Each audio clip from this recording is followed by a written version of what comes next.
Shares म्हणजे काय? तर शेअर्स म्हणजे एखाद्या कंपनीचे आपण घेतलेलं भाग भांडवल.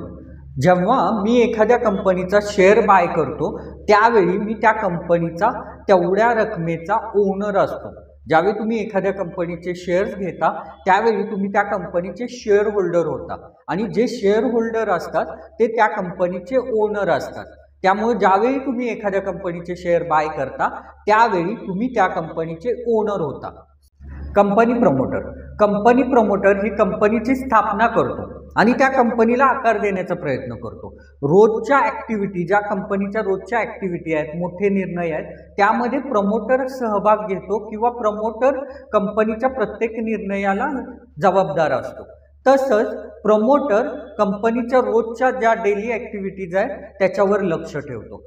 परंतु कंपनीचे मालक हे कंपनीचे सामान्य शेअर होल्डर असतात आणि हे शेअर होल्डर प्रमोटरला निवडून देतात आणि कंपनी चालवण्यासाठी त्याला प्रोत्साहन देतात. थँक्यू.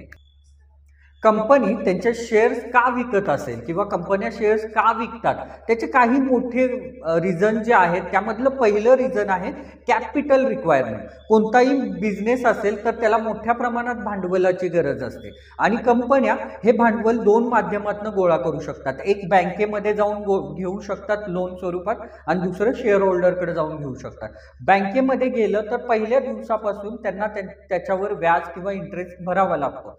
पण हे जर पैसे कंपनीनी शेअर होल्डरकडून घेतले किंवा लोकांकडून घेतले शेअरच्या माध्यमातून तर त्यांना व्याज हे द्यावं लागत नाही. कुठल्याही इक्विटी शेअरला व्याज द्यावं लागत नाही. त्यामुळं कंपन्यांचा पहिला प्रेफरन्स शेअर होल्डरकडून पैसे घेण्यावर असतो.